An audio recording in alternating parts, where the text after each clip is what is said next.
Welcome, welcome, beautiful people. How are you all doing? I hope you're doing great because I am doing more than just great. Because the guest that I'm invited to this specific episode of the podcast is very legendary. Like, I'm literally shaking. Like, the topic that we're going to talk about is very interesting to hear. We're going to talk about music, the music industry, and everything that is so much fun to learn about. So, without this getting more further, let's introduce our guest, Paul McCartney from the Beatles.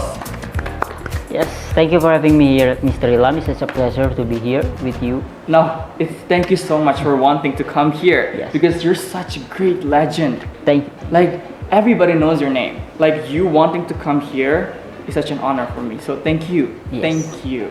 So, how are you? I'm quite well, I guess. Yeah. Okay. What's new in your kind of music life? There's nothing new for now. I just keep my body fit for now since I'm getting older and older for now, as you can see. So yeah, there's nothing new for me in music now. So, I've listened to your newest album that you released like 2 years ago, and I just cannot stop listening to it. Thank you very much. Such a pleasure for me. I cannot wait to know your future project. Can you kind of like spill a little about your plan for the No, future? that's a secret for the future. Really? Yeah. That's okay, because as a fan myself, I will always pay attention to everything that you do, because I've been a big fan since I was 7 years old. Oh. So to see you right now in person, like talking right now, is such a great honor. So Thank you very much for being a fan. thank you. Thank you so much for being the legend you are. Okay, so you've been in the music industry for over 70 years, if I'm not Yeah, mistaken. more or less like 7 That years. is such a long time, and you've never failed even once in releasing music. That is such an impressive thing to do as a musician. Yeah. Now, I want to ask about your perspective in music industry. So there has been a lot of like music releases this year or this past couple of years, and kind of like been non-stop, and some of them even from one artist. As a musician yourself, as a legendary musician, what can you say about that? Some people say it's quality over quantity. So what do you think about that? That is an interesting question. Me myself agree with that opinion, since I think that in this nowadays music, there are a lot of music with kind of same tone or sound or lyrical than the previous generation. So I think that I'm agree with how you say that it's quantity over quality for nowadays.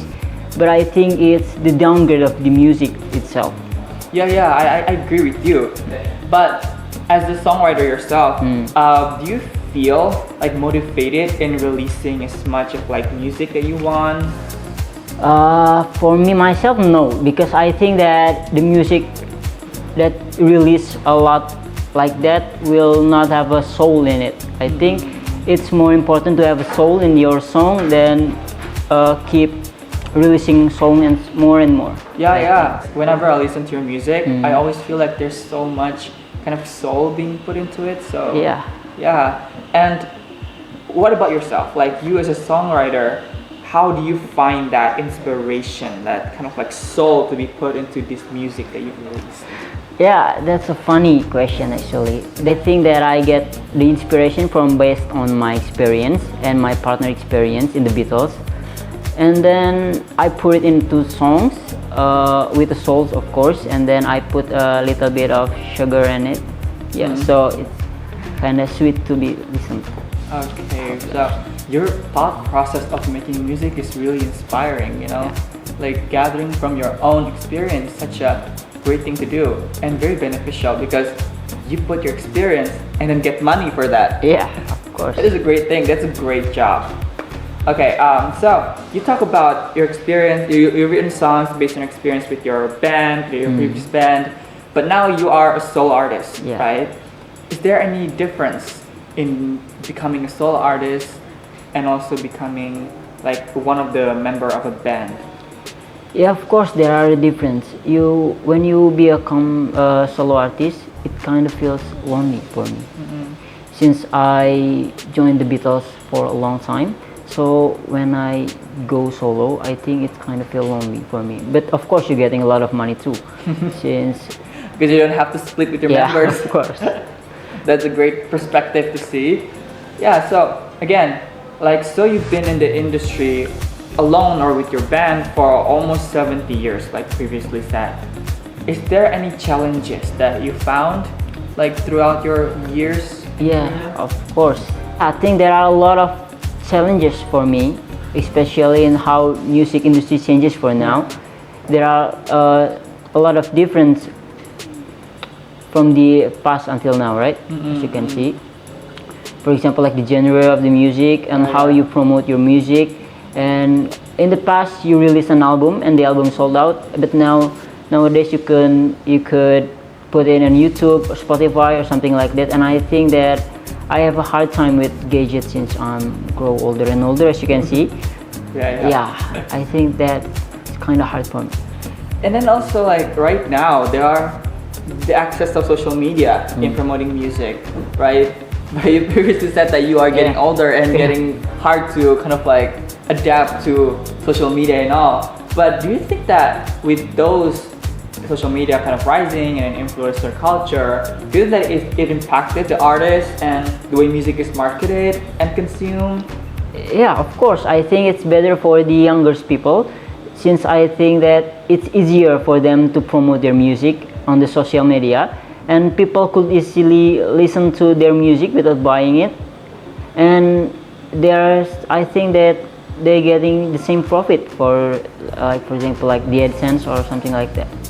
But for you personally, do you prefer any type of marketing? I think I prefer the old ways for me.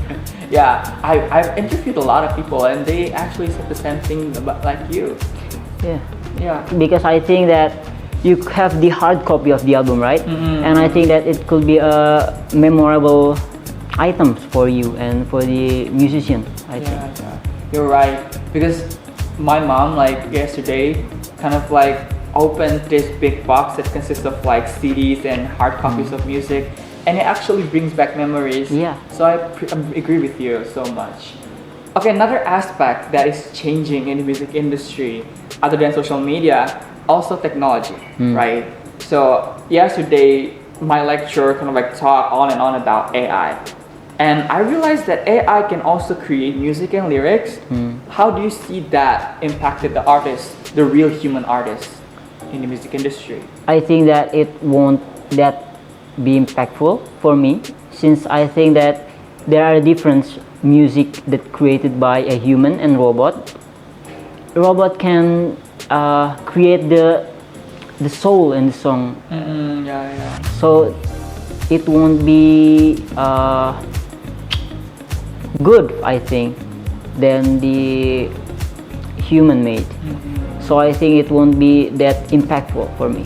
Yeah, I totally agree again with you, because you previously said that music needs a soul, and technology is lack of that. Yeah, especially AI. Yeah, they cannot compete with the music industry. Okay, but other than that, there's also an advanced kind of like innovation in the music industry with streaming services, like you've said, like Spotify and YouTube and all that. But there has been a lot of controversy surrounding streaming services, you know? Like the recent case is that with Taylor Swift and the Spotify, where the Spotify refused to pay the artist if the listeners kind of like use a free trial, and then kind of like dehumanizing, especially for the independent artists, the small artists. But what do you think about that? Do you think that streaming service is the beginning of a downfall of music innovation? Yeah, I think it's kind of bad for the artist and the musician as well, because that is their job, right? Yes. And that's how they made their money. And if they not get paid, how they survive in this world, right? So I think it could be the downfall of the music industry. But I think maybe there will be a person who creates another technology like Spotify. For example, like Jukes. Have you ever heard of Jukes? Yes, I do. Yeah, maybe people could change from Spotify to Jukes, or if the Spotify aren't able to pay their musicians. But one last question before we end this podcast. I want to ask, as a songwriter, as a musician in this long game of music, do you have any advice that you want to give to future aspiring musician in navigating the complexities of music industry? Yeah, my advice is like put your souls more into your music, so that the person who hear it or listen to it will have the impact of the music that you made, not just flew by your ears, and it will change their life. Okay, that is a really meaningful advice. Thank you. As a musician, I'm also an aspiring musician, so that has been such a inspiration for me to keep moving forward. Thank you for the inspiration. Thank you as well for having me. All right, we have reached the end of our podcast. It's such a shame that we have to end it, but the duration is limited for today. Thank you so much, Paul, for coming here. Thank you for so much, being Paul. the legend that you are, for inspiring many people in the world and myself. Thank you. Thank you for your existence. Okay, if you want to watch more podcasts that talk about music industry and other things that you are interested with, don't forget to visit our YouTube channel, Lil Talk with Lilam. See you next time. Bye.